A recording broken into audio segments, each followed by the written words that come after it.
Welcome back after the break again. I'm still talking with Tracey Sawyer. She's the CEO of Testigo Africa. Now, we've been talking about Tanzania a lot, but you're in Australia here. Where do you actually live? I pretty much live over in Tanzania because I've been managing all the projects myself. But I do need to come back to Australia to fundraise, so I get a return ticket from Australia every year. So how long are you there and how long are you here? It depends on the year. Sometimes I spend more time here and sometimes there. Usually it's more time over in Tanzania. But for example, I finished a master's degree and I had to spend the time here finishing it. So it just depends. So the people must be really nice over there. Yep, they're lovely. You know, the Tanzanians are known to be very friendly, and the Masai in particular have a very unique culture, and they're very open about sharing that. And they certainly welcomed me with open arms into their villages. Yeah, I found in my travels overseas, the people with not much seem to be the happiest. Yeah, I know. We always, as a Westerners, we go over and think, what's the secret? What's the secret? And I guess that's part of, me living over there in the mud huts with them, just hanging out, watching. And I think it's back to just, being in the moment. Everything they do is for the moment. All the, the food each day, they don't know if they're going to eat day to day. So they just pay attention to the day that they're in. And I think we don't do that. We spend a lot of time in the past or the future. Yeah, that's right. Now, you're wearing some terrific jewellery here. I am. I think this is absolutely gorgeous. And then I've got a matching necklace, and that was made by my friend Namnyak's mother-in-law, because her father-in-law has 4 wives, so one of the wives made this. But yes, I've got a lot of different Maasai jewellery. This is one of the things that they're famous for, is their beautiful jewellery. So it's mainly for the women? Do the men wear anything at all or something like that or not? Yeah, the men wear a lot of jewellery, the women do too. This particular style of necklace is for women only. Men wear the cuffs like this as well, and they wear different styles of jewellery. But the women are the ones who make the jewellery. So anything a man wears has been made by his wife or by his mother. All right, he doesn't make it himself. No, not usually. Still sitting around looking handsome. Well, they certainly know how to look handsome. Got some other implements here you've brought along that they make. Now, what's that? Looks like a donga, so you hit someone. It's a speaking stick, really. So when they want to have a group meeting and someone wants to speak and be heard, they hold the stick up and no one's allowed to interrupt. They're very good listeners anyway, the Masai. So you've got that, you're the only one allowed to speak. Yep, so you can't ask any more questions. I'll put it down. I think you better. And what have we got here? We've got a belt of some sort. This is a Maasai belt, and you can just see like every one of these beads is hand sewn into a piece of leather, a cow leather.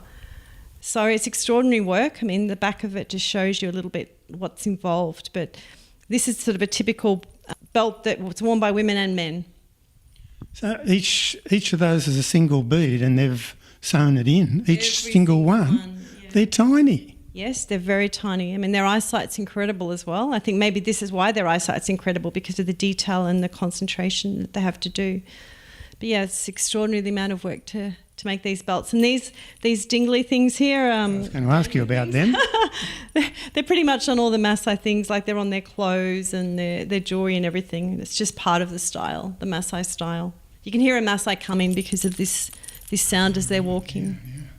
And we've got a thong here that's made by them as well. This is really interesting because it's actually a recycled car tyre sandal or thong, and you can see, if you look closely, you can see the tread, and this is typical Maasai shoes. I mean, they all wear these and they last forever. You can imagine they have to walk a long way looking after their livestock. So I've had a pair and they're quite comfortable as well. They may not look it, but they are. They're comfortable and they last forever, basically. Well, they certainly would, because they're walking on just soil probably, are they? Yes, and thorns and, prickles. You've got to be really careful out there. Yeah. We've got some gourds here. Yes, this is a small gourd. It's been decorated with burns and leather around it and local beads and shells, and that's something that they would keep water in. It's quite a small one. And then I've got a bigger one. Which is, and the gourds, they're made from natural vegetables, so they're hollowed out. So where do the gourds come from? Are they natural over there? Yes, they're grown. They're in the ground. They dig them up and hollow them out, and then decorate them, and then they use this to transport. So, for example, if I was a Maasai woman going to a ceremony, I would carry this. I'd carry milk in it if I had milk. And if it's a wedding or something, then I'd bring milk as a gift for the married couple or couple getting married, and I'd transport it like this. They also make a mixture with corn and milk. It's quite a Maasai, it's a very typical Maasai meal almost. It's like a drink, but it's very thick. And that's also in here. They also know exactly which tree they have to use to clean it out. So they use a particular stick from a tree and they make that into ash or charcoal and they burn it out and smoke it out. So actually the milk has a lovely smoked flavour as well. We've only got a couple of minutes, so we better start talking about donations and sponsorship. What does sponsorship mean and how would you go about it? Well, we're small and we're nimble. We're flexible. So really, we've had sponsors come through. We agree on a bespoke basis with every sponsor, a different agreement, if you like. So it depends what they want to sponsor. We've had some people wanting to sponsor an entire village or an entire school to train them. Some would rather support just aspects of our training. For example, some have said we'll sponsor the chickens, which are an element of permaculture. Some will come in and say we'll sponsor tools for you. So we're really flexible. It depends what people want to sponsor, and So what sort of people are they? We've been really lucky with some amazing philanthropists from Australia, people that have got family foundations. We've had Australian aid money over the years as well. Not so much now because the Australian government's cut down African aid by about 90%, but we have had Australian aid money in the past. We've had other grants, so it just depends.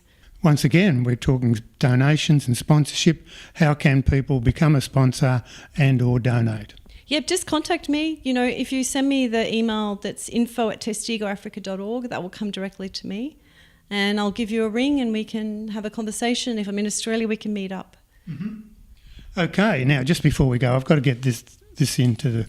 What is this? Is a dress, isn't it? Yeah, my best friend Namnyak in Masai in Longido village made this for me, and when her husband became an elder, so they have a coming of age pattern that they do for the men. So this is it's a bit hard to show the whole thing, but she hand beaded this outfit for me and I ended up wearing it for her husband Lengwanen's elder ceremony, and I've worn it in many ceremonies since because they love it when I wear Maasai clothes to their ceremonies. It's respectful. Thanks very much for coming in to talk to us today on Eastern Newsbeat. I've been talking to Tracey Sawyer, the CEO of the charity Testigo Africa. Look up the website so that you can donate or become a sponsor. You've been watching Eastern Newsbeat, brought to you by Era TV.